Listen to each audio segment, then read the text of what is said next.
오늘 우리에게 주신 하나님의 말씀은 베드로후서 1장 5절에서 7절 말씀입니다.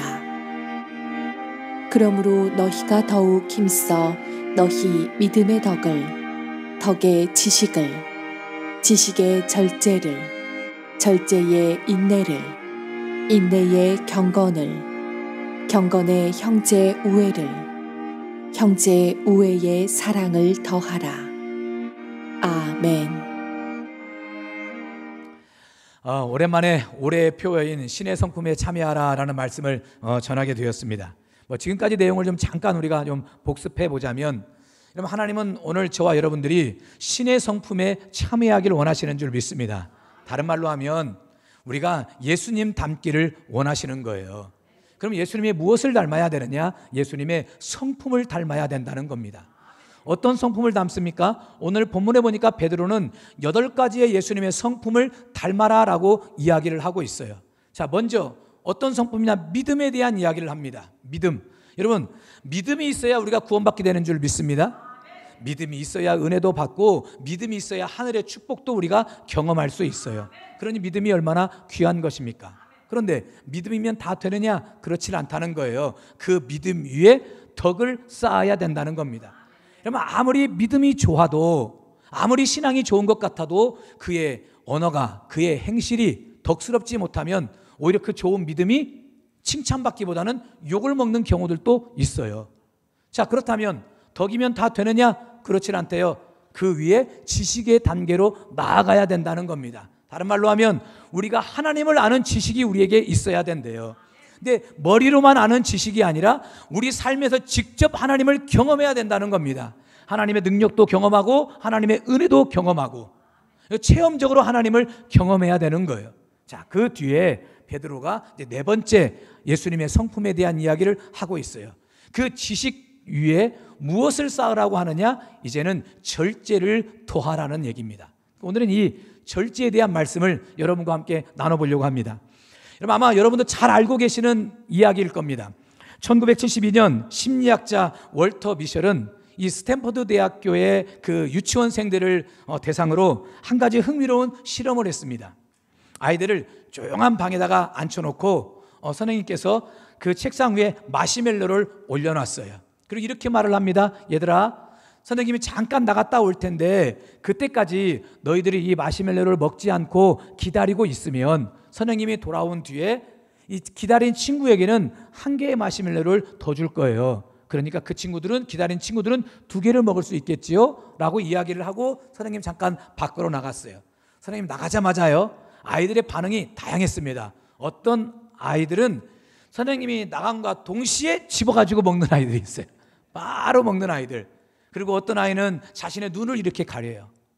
실험하는 모습 보니까 자신의 눈을 가리고, 어떤 아이는 책상 밑으로 들어가고, 어떤 아이는 시선을 딴 데다가 두고 노래를 막 흥얼흥얼 거리는 친구도 있고. 여러분, 그렇게 몇몇의 아이들이 15분을 참습니다. 15분을 참아내서 결국은 선생님이 돌아온 뒤에 그 아이들에게는 마시멜로 하나를 더 주었지요. 그런데요, 진짜 중요한 건 그 이후입니다. 이 실험팀이 그때 이 실험에 참여했던 아이들 10년, 20년을 추적 조사를 했습니다. 근데 다음과 같은 결과를 얻게 되었어요. 마시멜로를 참은 아이들은 학업 성취도가 높았습니다. 실제로 미국의 아주 명문대학에 지나간 아이들도 제법 됐어요. 또한 스트레스 관리가 뛰어났으며 인간관계와 건강도 훨씬 더 안정적이었다는 겁니다. 반면에 선생님이 나가자마자 곧바로 이 마시멜로를 먹은 아이들이 있거든요. 이러면 이 아이들은 충동 조절이 약하대요. 그리고 분노 조절이 이 자신의 감정 컨트롤이 잘 안 되더라는 것입니다. 자존감은 낮았고 집중력과 계획성도 현저히 다른 아이들에 비해서 떨어지더라는 것입니다. 여러분, 이 단순한 실험이 보여준 것은 인생의 중요한 성공 요소 중에 하나가 무엇이냐? 한번 따라합시다. 절제라는 것입니다. 그래서 성경은 우리에게 어떤 말씀을 하고 있느냐? 자, 갈라디아서 5장 22절 23절 말씀을 같이 읽어볼게요. 오직 성령의 열매는 사랑과 희락과 화평과 오래 참음과 자비와 양선과 충성과 온유와 절제니 이 같은 것을 금지할 법이 없느니라. 여러분, 절제가 무슨 열매라고 말합니까?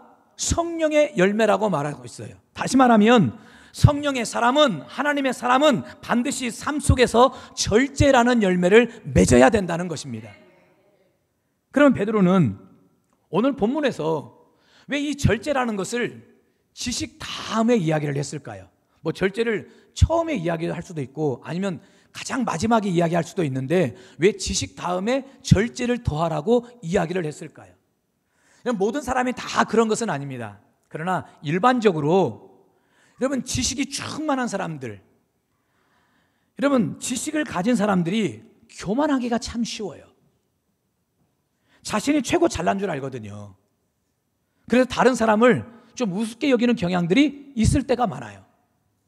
더 나아가서 사람이 똑똑하다 보면은 반드시 다른 사람에게 선생이 되려고 합니다. 막 가르치려고 해요. 그리고 그 사람들의 행동이나 그런 사람의 여러 가지 것들이 이해가 되질 않아서 자꾸 가르치려 하고 간섭하려 하고 그러거든요. 여러분 교회 안에서도 마찬가지입니다. 성경을 많이 알거나 아니면 교회에서 신앙생활을 오랫동안 하신 분들이 교회의 생리를 잘 알겠지요? 여러분 그렇게 많은 교회에서의 지식을 쌓은 분들이 여러분 쉽게 저지르는 과오 중에 하나가 무엇이냐면 목사의 설교를 판단합니다. 또 더 나아가서 성도들의 신앙생활이 이해가 되질 않아요. 왜 이렇게 신앙생활 하느냐 이거예요. 그러면서 자주 그 성도의 신앙을 지적하는 경우들이 있어요. 그러면서 하는 얘기가 뭐냐? 가르쳐야 된대요. 근데 가르칠 때 좋은 말로 좋게 가르치면 얼마나 좋겠습니까? 그러나 일반적으로 그런 분들이 꼭 가르칠 때 상처 주며 가르치거든요. 여러분 이런 일이 왜 벌어지는 것이냐? 바로 절제가 없어서 그런 거예요. 그래서 성경은 지식 위에 네가 많이 알고 있니? 네가 많은 것을 알고 있니? 그렇다면 반드시 절제해라는 거예요. 할렐루야. 여러분 절제가 무엇입니까? 영어 성경에 보니까 이 절제를 셀프 컨트롤로 번역하고 있어요. 다시 말해 자기를 다스리는 힘, 또 다른 말로 하면 자제력이라고 이야기를 하고, 또 국어 사전에 보니까 이 절제를 이렇게 이야기를 하고 있어요. 개인이 자발적으로 무엇인가를 하지 않는 것. 내가 어떤 환경 때문에, 상황 때문에 어떤 말이나 행동을 하지 않는 것이 아니라 내 스스로가 그럴 만한 힘이 있음에도 불구하고 그냥 스스로가 셀프 컨트롤, 내 자신을 통제하고 다스려 나가는 것. 이것이 바로 절제라는 거예요. 자, 그렇다면 여러분 질문 한번 해볼게요. 절제를 가장 잘하신 최고의 모델이 누구이실까요? 제가 어려운 질문했지요. 여러분 지금 이 8가지는 지금 누구의 성품이라고 말씀을 드렸지요? 예수님의 성품. 그럼 다른 말로 하면 절제를 최고 잘하신 분이 누구일까요? 예수님이시죠. 그래서 오늘 저는 여러분과 함께 예수님이 그의 생애 동안 어떤 절제를 하셨는지, 오늘 저와 여러분 또한 예수님의 그 절제를 좀 우리가 좀 배웠으면 좋겠어요. 자, 첫 번째, 예수님께 배우는 절제 첫 번째, 능력이 있으나 다 사용하지 않는 절제입니다. 여러분 조직신학자들은 예수님에게는 신성과 인성이 있다고 이야기를 합니다. 신성이라는 것은 예수님은 신이라는 이야기고, 인성이라는 것은 예수님 우리와 똑같은 인간이시라는 말씀이죠. 자, 예수님이 신이시다? 여러분 신 하면 떠오르는 첫 번째 이미지가 무엇입니까? 힘이 있고 능력이 있어요. 여러분 신은 모든 걸 다 알고 있지요? 신은 모든 것을 다 할 수 있지요? 그렇다면 우리 예수님 또한 신이라는 말씀은 우리 예수님은 모든 걸 다 알고 계시고 또한 모든 걸 다 할 수 있다는 말씀이죠. 그런데 그렇게 우리 예수님 능력이 많으신 분인데 그 능력 다 사용하셨나요? 아니에요. 예수님 그 능력 다 사용하지 않았어요. 절제하셨어요. 여러분 힘을 쓰는 것도 대단히 큰 능력이지만 힘이 있는데도 그 힘을 쓰지 않고 절제하는 것은 더 큰 능력이 되더라고요. 아마 자식을 키우는 아버지들이라면, 아빠들이라면 한 번쯤은 다 경험했을 일입니다. 저도 그런 일이 있었는데요. 저희 아이가 진성이가 한 5살, 6살 될 때 저랑 팔씨름 하자는 거예요. 팔씨름. 여러분 제가 여쭤볼게요. 5살 난 아들하고 아빠가 팔씨름을 합니다. 아빠가 이깁니까? 아들이 이깁니까? 네, 아들이 이기지요. 여기서 아빠가 이깁니다 하는 분들은 좀 그렇지요. 여러분 아빠가 아들을 이기는 게 아니라 아들이 아빠를 이기는 거예요.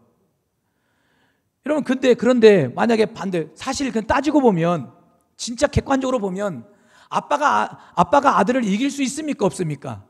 있지요. 충분히 이기기도 남지요. 아니 그냥 손가락 하나로 이렇게만 해도 아들의 팔은 넘어가고 마는 거지요. 그럼에도 불구하고 아빠는 어떻습니까? 아들을 이길 수 있는 힘이 있어요. 힘이 있지만 져주는 거예요. 힘을 빼는 거예요. 만약에 여러분 제가 지금까지 살면서 5살, 6살 난 아들하고 팔씨름해서 이겼다고 자랑하는 아버지를 본 적이 없어요. 목사님, 우리 아들이 5살인데요. 제가 어제 우리 아들하고 팔씨름을 해서 제가 이겼습니다. 저 대단하죠? 이러면 이런 아빠 빨리 병원 가봐야 돼요. 아빠는 그러지 않거든요. 이길 수 있는 힘이 있음에도 불구하고 져주는 거예요. 왜 져주는 겁니까? 아들 기세워 주려고. 아들 기세워 주려고 아버지가 충분히 이길 수 있음에도 불구하고 절제하는 거예요. 여러분 예수님께서 바로 이러한 절제를 하셨어요. 예수님에게 힘이 없는 게 아니에요. 얼마든지 힘을 낼 수 있음에도 불구하고 우리 예수님 그 힘을 다 사용하지 않았습니다. 절제하셨어요. 여러분 예수님께서 십자가에 못 박혀 죽으실 때 로마 군병들이 얼마나 우리 예수님 조롱했습니까? 당신이 진짜 하나님의 아들이라면 지금 이 십자가에서 내려와 보라. 여러분 우리 예수님 양손에 박혔던 못 싹 빼버리고 발에 못 싹 빼버리고 여러분 십자가에 내려올 수 있는 힘이 예수님께 있을까요? 없을까요? 있어요. 그럼에도 불구하고 예수님이 그 힘을 쓰질 않았어요. 이유는 왜 그렇습니까? 만약에 그 힘을 썼더라면 저와 여러분들이 구원받을 수 있습니까? 구원받을 수가 없어요. 여러분 실제로 우리 예수님께서 이런 말씀을 하신 때도 있었어요. 자, 마태복음 26장 53절을 같이 한번 읽어볼게요. 너는 내가 내 아버지께 구하여 지금 12군단 더 되는 천사를 보내시게 할 수 없는 줄로 아느냐. 여러분 지금 이 말씀은 겟세마네 동산에서 기도하시는 예수님, 로마 군병들이 찾아와서 붙들고 가려고 할 때 그때 베드로가 자신의 옆구리에 차고 있던 칼을 들어서 말고라는 로마 군병의 귀를 잘라내버렸어요. 그때 우리 예수님께서 그 귀를 다시 붙여주면서 하시는 말씀이 얘야, 내가 하늘에서 12군단도 더 되는 이 천사들을 내가 끌어올 수 있는 힘이 내게 없는 줄 아느냐? 여러분 12군단, 여러분 한 군단이 작게는 3만 명에서 많게는 6만 명이더라고요. 제가 설교 준비하면서 조사를 해보니까요 2025년도 우리나라 그 군단이 6개에서 8군단이 있다고 합니다. 그러니 뭐 수십만 명의 군인들이 우리나라를 지금 지키고 있는 것이지요. 그런데 예수님은 12군단이래요. 우리나라는 6개에서 8개의 군단만 가지고도 나라가 지켜진다고 하는데 이와 배가 되는 12군단을 예수님은 끌어올 수 있는 힘이 우리 예수님께 있었어요. 그것도 사람을 끌어오는 것도 아니고 누구를 끌어옵니까? 천사를 끌어오거든요. 여러분 구약성경에 보면은 천사 하나가 아수르 군사 18만 5천 명을 죽인 사건이 기록되어 있어요. 그래서 천사가 얼마나 대단한 존재입니까? 그런 천사를 뭐 한 명도 아니고 12군단을 끌어올 수 있는 거예요. 이런 엄청난 힘이 우리 예수님께도 있음에도 불구하고 예수님 그 힘 쓰셨습니까? 그 능력 사용하셨나요? 그렇진 않았어요. 왜 그럴까요? 그 힘을 써서 예수님이 로마 군병들을 다 죽이고 십자가에 내려왔더라면 저와 여러분들은 절대 구원받을 수 없기 때문에 그런 것입니다. 바로 이것이 우리 예수님의 절제였어요.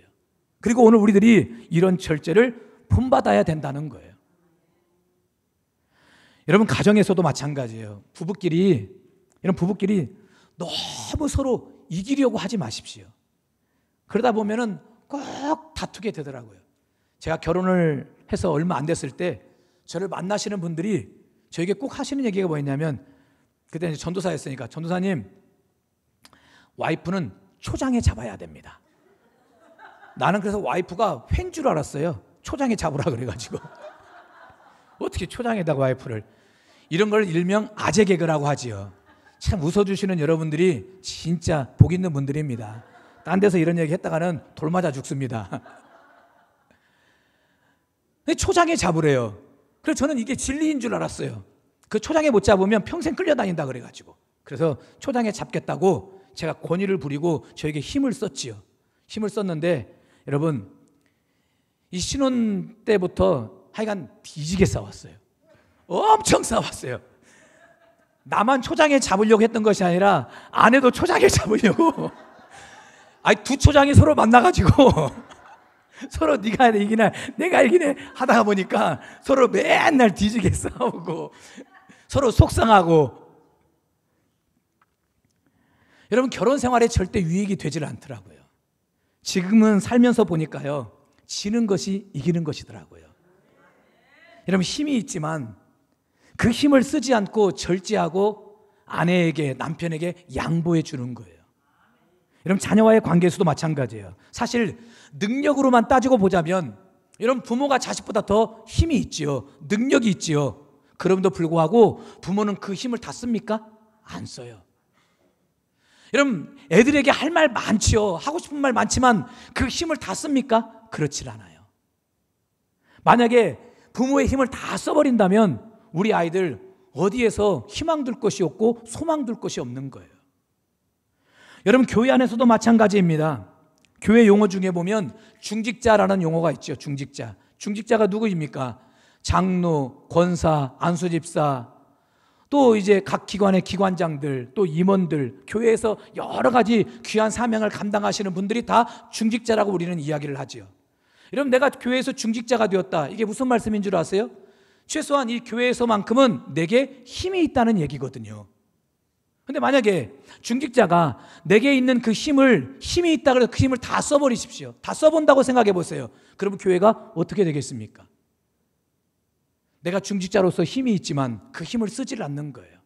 양보해주고 오히려 그 힘을 좋게 쓰는 거지요. 칭찬하고 격려해주고 아껴주고 위로해주는 것으로 그 힘을 사용하는 거예요. 그러면 교회가 아름답게 되는 것입니다. 이것이 바로 우리 예수님의 절제예요. 여러분 오늘 저와 여러분 모두 이런 예수님의 절제, 능력이 있지만 힘이 있지만 절제하는 저와 여러분이 되시길 주의 이름으로 축원합니다. 두 번째, 예수님께 배우는 절제 두 번째는 때를 기다릴 줄 아는 절제입니다. 요한복음에 보면은 우리 예수님께서 공생의 기간 중에 자주 사용하신 말씀이 있어요. 자, 대표적인 말씀 두 군데만 좀 읽어볼게요. 요한복음 2장 4절 같이 읽어봅니다. 예수께서 이르시되 여자여 나와 무슨 상관이 있나이까 내 때가 아직 이르지 아니하였나이다. 자, 요한복음 7장 8절도 봅니다. 너희는 명절에 올라가라 내 때가 아직 차지 못하였으니 나는 이 명절에 아직 올라가지 아니하노라. 자, 무슨 말이 계속 반복되고 있죠? 내 때가 아직 이르지 않았다. 내 때가 아직 차지 못하였다. 이 말씀이 언제 나온 말씀이냐? 예수님께서 공생의 기간 중에 많은 기적들을 행하셨어요. 막 병든 자도 고치고 죽은 자도 막 살려내고 이런 많은 기적들을 행하시니까 예수님 주변에 있는 많은 사람들이 예수님을 막 부추기는 거예요. 예수님, 이렇게 위대한 능력과 힘을 가지고 계셔놓고 왜 지금까지 저 변방에 숨어 계시는 겁니까? 이제는 좀 예루살렘 중앙무대로 진출하십시오. 그리고 제발 우리 민족을 좀 로마의 압제로부터 우리 좀 해방시켜 주십시오 라고 예수님을 자꾸 더 뜨라고 중앙무대로 진출하라고 부추기는 거예요. 근데 그럴 때마다 우리 예수님께서 하신 말씀이 아직 내 때가 아니다, 아직 내 때가 차지 못했다라는 말씀을 하고 있었던 거예요. 이게 무슨 말씀입니까? 여러분 우리 예수님께서는 때를 기다릴 줄 아는 절제가 있었다는 얘기예요. 비록 지금 많은 병자를 고치고 사람들을 살리고 놀라운 역사를 이루고 있지만 아직 예수님의 때가 아니었기 때문에 그 때가 될 때까지 예수님은 지금 절제하고 계시는 거예요. 내가 언제 나서야 될지, 언제 나서지 말아야 될지, 지금이 내가 나서야 하는 때인가 아니면은 기다려야 하는 때인가, 이렇게 때를 알고 그 때를 기다릴 줄 아는 절제가 우리 예수님께 있었다는 것입니다. 그럼 제가 오늘 설교 준비를 하면서 이런 생각을 해봤어요. 많은 성도들이 신앙생활을 하면서 하나님께 실망하는 때가 과연 언제일까? 여러분 한번 여러분의 신앙을 돌아보십시오. 여러분 언제 하나님께 실망이 되시던가요? 그럼 제가 보니까 도대체 하나님의 때가 언제인지를 모르겠어요. 나는 지금 급해 죽겠는데 당장에 내 인생에 이 문제가 해결이 돼야 되는데, 그게 뭐 물질 문제가 됐건 건강 문제가 되었건 당장 이 문제가 해결이 돼야 되는데 그 급해서 나는 하나님 앞에 작정 기도하고 막 예배로 작정하고 열심히 주님 앞에 매달리는데 우리 주님은 묵묵부답해요. 아무 응답이 없으세요. 도대체 하나님의 마음을 모르고 하나님의 의중을 모르겠어요. 이게 여러분 지속되다 보면은 마음이 어떤 마음이 드느냐? 하나님께 대한 원망과 불평이 드는 거예요. 하나님의 때를 알지 못하기 때문에. 여러분 그때 우리에게 필요한 것이 무엇이냐면 바로 예수님처럼 기다릴 줄 아는 절제가 있어야 된다는 거예요. 사실 인간은요, 누구나 다 자기 때를 자기 기준으로 살아가는 사람들입니다. 하지만 성경은 우리에게 분명하게 말씀하고 있어요. 자, 전도서 3장 1절 말씀을 같이 읽어볼게요. 범사에 기한이 있고 천하만사가 다 때가 있나니. 천하만사가 다 뭐가 있대요? 때가 있다는 이야기예요. 그러기에 인생을 살면서 때를 기다릴 줄 아는 절제는 대단히 유익한 것입니다. 만약에 그 때를 기다리지 못하고 절제하지 못하면 오히려 낭패를 볼 수가 있어요. 대표적인 인물이 구약의 아브라함 아닙니까? 하나님은 아브라함에게 분명히 말씀하셨거든요. 너의 아내 사라의 몸을 통해서 주시는 그 자녀를 통해 내가 하늘의 별과 같이 바닷가의 모래수같이 많은 자손들을 번창하게 할 것이라. 그러면 아브라함이 해야 될 일은 무엇입니까? 절제해야 돼요. 때를 기다리고 절제하고 살았어야 되는데 아브라함은 그러지를 못했어요. 절제하지 못했어요. 하갈을 취해서 이스마엘이라는 자식을 낳고 결국 오늘날까지도 중동의 그 수많은 갈등의 사태가 이루어지지 않았습니까? 이런 반면에 다윗은 어떻습니까?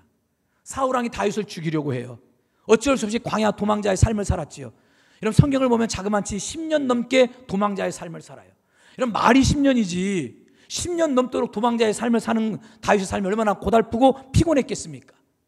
그런 다윗에게 사울을 죽일 수 있는 기회가 2번이나 찾아왔지만 다윗은 사울을 죽입니까? 아니에요. 왜 그런 줄 아세요? 아직 자신의 때가 아니라는 것을 알았어요. 하나님이 기름 부어 세운 종을 내가 죽일 수가 없다. 아직 내 때가 아니라는 거예요.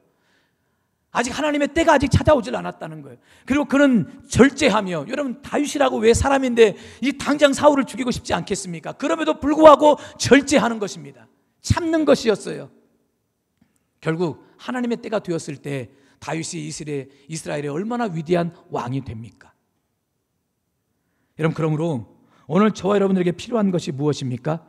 때를 기다릴 줄 아는 절제인 줄 믿습니다. 여러분, 고난도 마찬가지예요. 고난이 우리의 삶 속에서 영원히 계속될 것 같지만 고난 반드시 끝나는 때가 있어요.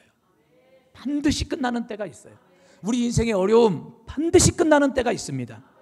그때까지 우리는 절제하며 기다려야 되는 거예요. 여러분, 제가 조금 전에요 전도서 3장 1절에 있는 말씀을 소개했죠. 천하만사에 다 때가 있다고. 자, 그러면서 이제 3절부터 8절까지 어떤 때가 있는지에 대해서 쭉 때에 대한 이야기를 설명하고 있는데 그 가운데 저에게 오늘 설교 준비하면서 큰 은혜가 되었던 것이 바로 3절 4절 말씀이었어요. 자, 3절 4절 같이 한번 읽어볼게요. 죽일 때가 있고 치료할 때가 있으며 헐 때가 있고 세울 때가 있으며 울 때가 있고 웃을 때가 있으며 슬퍼할 때가 있고 춤출 때가 있으며. 보세요. 죽일 때, 헐 때, 울 때, 슬퍼할 때, 전부 다 고난의 때를 말하고 있는 거 아닙니까? 근데 살다 보면 마치 죽을 것 같이 아주 힘든 일이 우리에게 있어요. 여러분, 인생의 계획이 너무 속절없이 무너지는 때도 있어요. 하는 일마다 안 돼가지고 막 울고 싶을 때도 한두 번이 아니지요. 너무 슬픈 때도 우리에게 있더라고요. 그러나 반대로 그런 때가 있는가 반면에 치료할 때가 있고 세울 때가 있고 웃을 때가 있고 춤출 때가 있다는 거예요. 다시 말해서 반드시 좋은 때도 있다는 겁니다. 여러분, 이 3절 4절 말씀에 보면 이 부정적인 상황의 때가 먼저 언급이 되고 그리고 그 뒤에 긍정적인 상황의 때가 언급되고 있어요. 자, 죽일 때가 있고 치료할 때가 있다. 헐 때가 있고 세울 때가 있다. 이게 부정적인 상황이 앞에 나오고 긍정적인 상황이 이제 두 번째는 뒤에 나오죠. 이런 무엇을 의미하는 것입니까? 네 인생이 지금 죽을 것 같니? 무엇인가 다 모든 것이 다 무너졌다고 생각이 되니? 너무너무 고달프고 슬프니? 그러나 반드시 기억하거라. 치료될 때가 있으며 세움받을 때가 있고 회복될 때가 있고 잘될 때가 있고 기적의 때가 있고 은혜의 때가 있느니라. 반드시 모든 고통이 끝나는 때가 있다는 것을 알려주기 위해서 긍정적 상황들이 뒤에 언급되고 있는 것입니다. 여러분, 이때까지 우리가 절제하며 기다려야 될 줄 믿습니다. 그리고 이 어려움이 해결되는 때가 있다는 것을 11절에서는 이렇게도 표현하고 있어요. 자, 전도서 3장 11절 같이 읽어볼게요. 하나님이 모든 것을 지으시되 때를 따라 아름답게 하셨고. 때를 따라 아름답게 하셨다. 무슨 말입니까? 하나님이 반드시 더 좋은 스토리로 더 큰 영광을 준비하셔서 오늘 우리에게 은혜를 베푸신다는 거예요. 그러므로 여러분, 너무 조급해하지 마십시오. 제가 어제 설교 준비를 마치고 이제 한강에 이제 좀 운동 삼아 좀 걸어 나갔거든요. 어떤 분이 연을 날리고 계시더라고요. 제가 좀 가서 말하고 싶었어요. 저도 연 잘 날린다고. 내 실력을 좀 한번 보라고. 그러고 싶었는데 차마 말을 못하고. 연을 날릴 때 여러분, 바람이 불질 않아요. 그러면 어떻게 해야 될까요? 기다려야 돼요. 어느 때까지요? 바람이 불 때까지 기다려야 되는 거예요. 그리고 바람이 불었어요? 그럼 그때 연을 날리면 어떻습니까? 연이 하늘 높이 쭉쭉 올라가죠. 어제는 바람이 참 거셌어요. 연이 높이 올라가더라고요. 옛날 생각 참 많이 나던데, 여러분, 기다림이라는 것이 때로는 우리에게 낭비처럼 여겨질 때가 있겠지요. 너무 기다리다 보면 뭔가 보여야 그러면 희망으로 기다리겠는데, 기다릴 때는 아무 응답이 없거든요. 이 시간이 마치 낭비처럼 여겨지고 아까운 것처럼 여겨지는데, 그러나 여러분, 그 기다림은요, 하나님의 바람을 기다리는 소중한 시간이 되는 줄 믿습니다. 그리고 그 바람이 불기 시작할 때 하나님은 우리에게 엄청난 힘을 주시는 거예요. 그 힘으로 마치 독수리가 저 창공을 훨훨 날듯이, 연이 바람을 타고 저 높은 하늘을 향해 날아가듯이, 오늘 저와 여러분의 인생에도 나는 때가 반드시 오게 된다는 겁니다. 세움받을 때가 오고, 치료받을 때가 오고, 고침받을 때가 오고, 회복되는 때가 오고, 반드시 잘 되는 때가 오는 거예요. 우리가 그때를 바라보고 그때를 기다리며 절제하는 것입니다. 이런 저와 여러분이 되시길 주님의 이름으로 축원합니다. 아멘. 주께 가오니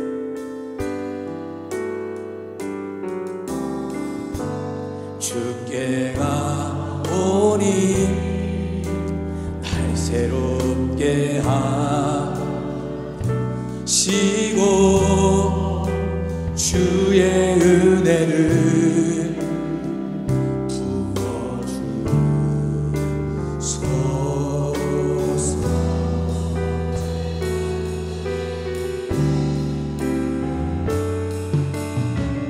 내 안에 발견한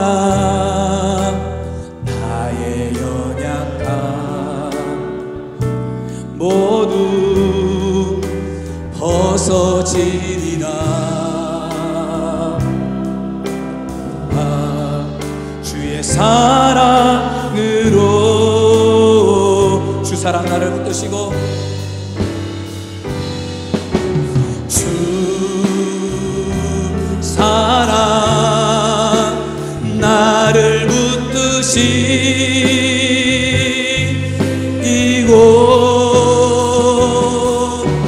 주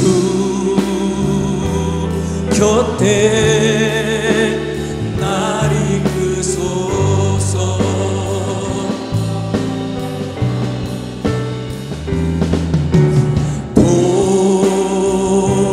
도술이 날개쳐 올라가는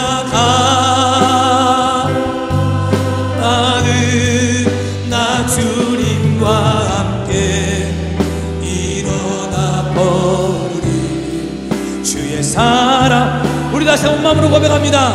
주 사랑 나를 붙드시고 주 사랑 나를 붙드시고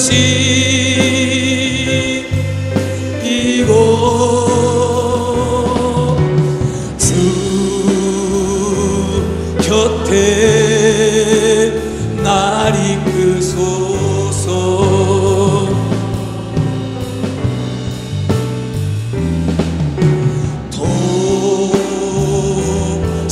도술이 날개쳐 올라가는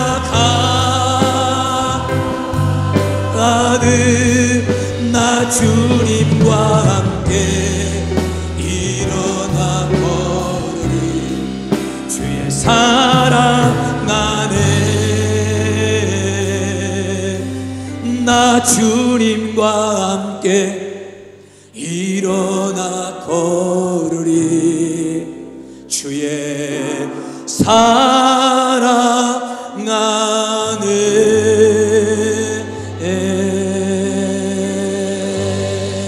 할렐루야. 세 번째로 우리가 예수님께 보여야 되는 절제가 무엇이냐?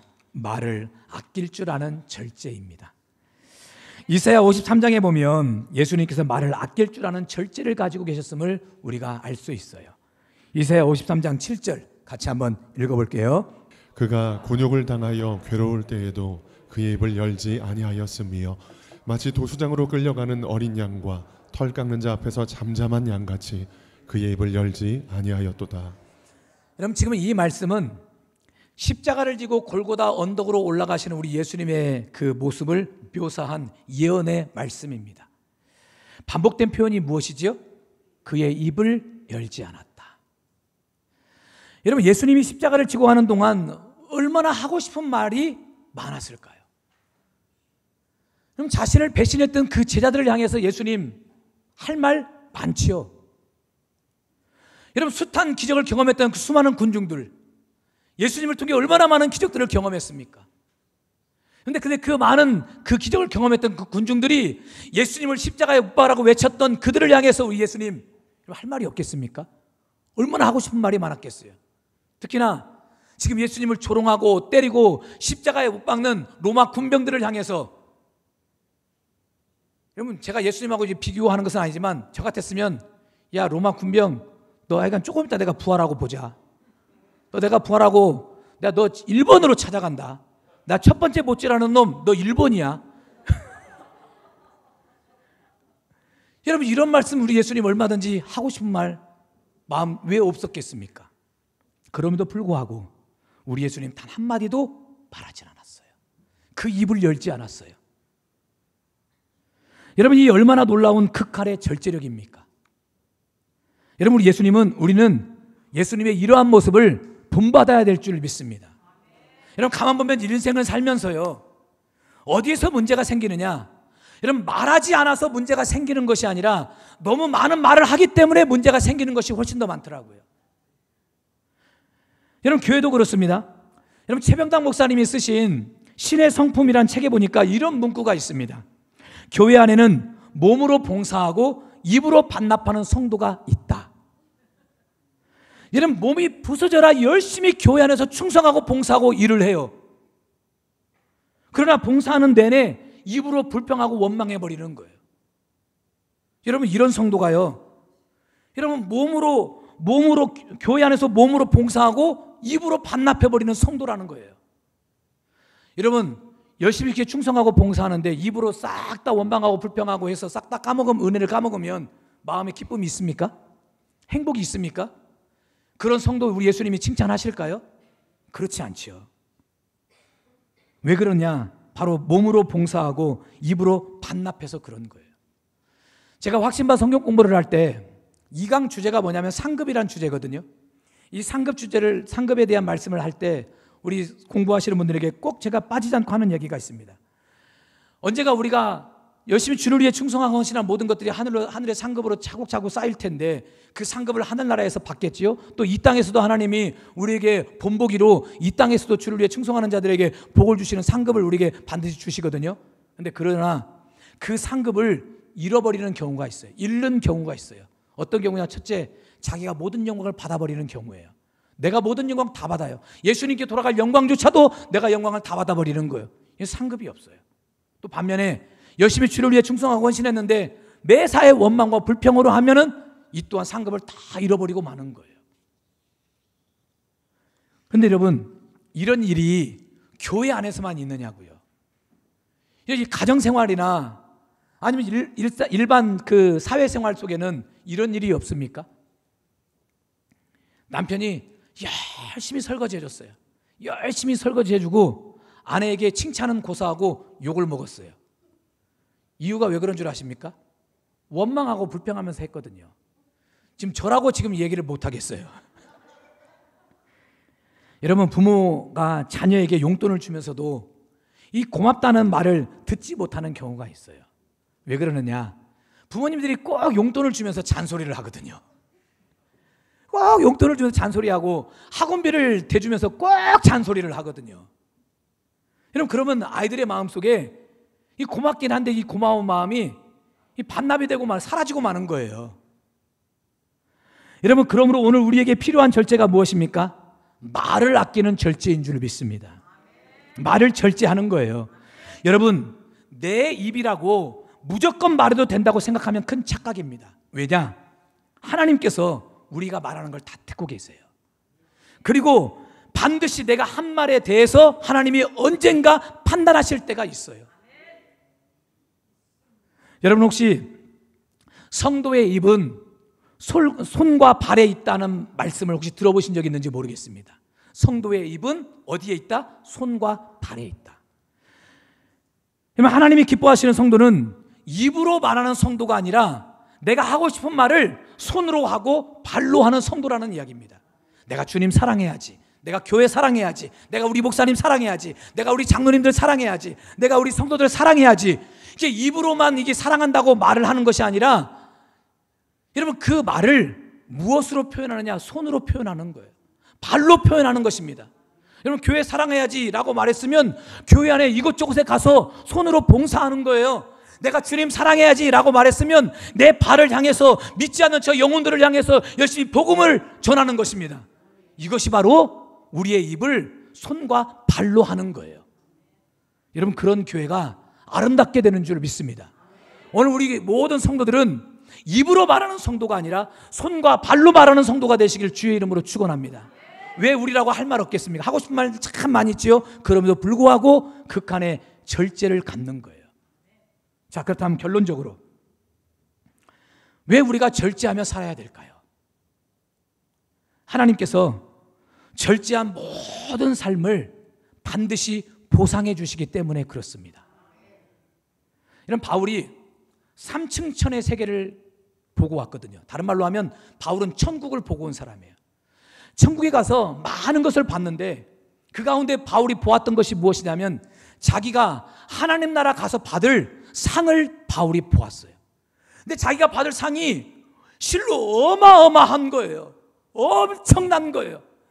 이 땅의 그 어떤 것으로도 도대체 비교조차 안 될 만큼의 엄청난 상이 바울을 향해 준비되어 있었던 거예요. 바울이 이걸 보았어요. 그래서 그 하늘에 자신을 위해 준비된 그 엄청난 상을 바라보고 바울은 이 땅에서 자신의 육신의 모든 것들을 다 주님을 위해 올인해 버렸어요. 무엇을 얻기 위해서요? 상을 얻기 위해서, 하늘의 상을 얻기 위해서. 자, 그래서 빌립보서 3장 14절 말씀에도 이런 말씀을 바울이 하고 있어요. 같이 한번 읽어봅니다.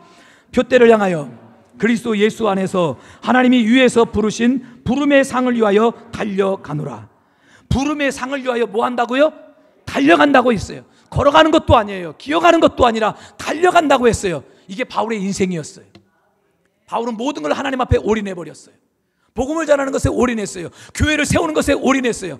비록 내가 복음을 전하다가 교회를 세우다가 매맞고 핍박받고 수없이 굶고 이런 그런 어려움이 있어도 그게 전혀 자기에게 아무렇지도 않았어요. 그저 자신의 모든 인생을 주님께 올인해드렸어요. 무엇 때문입니까? 부름의 상 때문이었어요. 하늘의 상을 때문에. 그 하늘의 상이 얼마나 크고 위대하든지. 자, 그런데 그 상이 어떻게 만들어지느냐 이겁니다. 어떻게 그 상이 주어지느냐 이거예요. 참 기가 막힌 말씀이에요. 고린도전서 9장 18절 같이 읽어볼게요. 그런즉 내 상이 무엇이냐? 내가 복음을 전할 때에 값없이 전하고 복음으로 말미암아 내게 있는 권리를 다 쓰지 아니하는 이것이로다. 내게 있는 권리를 다 쓰지 않는 이것이로다. 내게 있는 권리, 이게 무엇을 말하는 겁니까? 자신이 내가 쓸 수 있는 힘, 내가 쓸 수 있는 능력, 이것이 바로 내게 있는 권리예요. 그런데 그것을 다 쓰지 않을 때 하늘의 상이 쌓이게 된다는 거예요. 할렐루야. 다시 말해 절제한 것이, 내가 인생을 살면서 수없이 절제하고 또 절제하고 절제했던 이 모든 것들을 하나님은 다 기억하고 계셨다가 하늘의 상으로 쌓아 두신다는 것입니다. 여러분, 내가 마땅히 그렇게 말할 수 있는 힘이 내게 있어요. 내가 마땅히 그렇게 행동할 수 있는 힘이 내게 있어요. 그 능력이 내게 있어요. 그럼에도 불구하고 말을 아끼고 내 힘을 절제하고 때를 기다릴 줄 아는 절제, 이런 절제했던 모든 것들이 하나님은 다 기억하고 계셨다가 하늘의 상으로 쌓아두신다는 것입니다. 그러니 절제할수록 상이 쌓이는 거예요. 여러분, 우리가 주의 일을 하면서 그냥 놀고 싶은 때도 얼마나 많이 있습니까? 여러분, 그럼에도 불구하고 오늘 여러분 주님 사랑해서 이 자리에 나와 계시는 거 아닙니까? 여러분, 우리라고 뭐 밖에 놀러 못 다닙니까? 저는 더 잘 놀 수 있어요. 그럼에도 불구하고 우리가 그 모든 걸 다 절제하고 오늘 이 자리에서 주님 앞에 예배하는 것 아닙니까? 여러분, 내가 사고 싶은 것도 많고 내가 쓰고 싶은 것도 얼마나 많이 있습니까? 그러나 그 모든 것 다 절제해서 하나님 앞에 때로는 11조 드리고 때로는 감사헌금 드리고 여러 예물을 드리며 주님을 그렇게 섬기는 거 아닙니까? 여러분, 이렇게 내가 주를 위해 절제했던 이 모든 것들을 하나님은 다 기억하고 계시고 하늘의 상으로 차곡차곡 쌓아두시는 거예요. 여러분, 그리고 반드시 기억하십시오. 여러분, 하늘나라 갔을 때 놀라실 거예요. 와, 이렇게까지나. 그 주님께 이런 말씀하실 거예요. 굳이 이렇게까지 많이? 그러므로 사랑하는 성도 여러분, 절제의 사람이 되십시오. 힘이 있지만 그 힘을 다 쓰질 않고 하나님의 때를 기다릴 줄 아는 절제, 내가 얼마든지 말할 수 있지만 말을 아낄 줄 아는 절제, 이런 모든 것들을 주님은 다 기억하고 계셨다가 하늘에 놀라운 상으로 쌓아두실 거예요. 한번 따라합시다. 절제한 만큼 상의 크기가 커진다. 오늘 저와 여러분이 이런 절제의 사람이 되시길 주의 이름으로 축원합니다. 아멘. 기도합니다.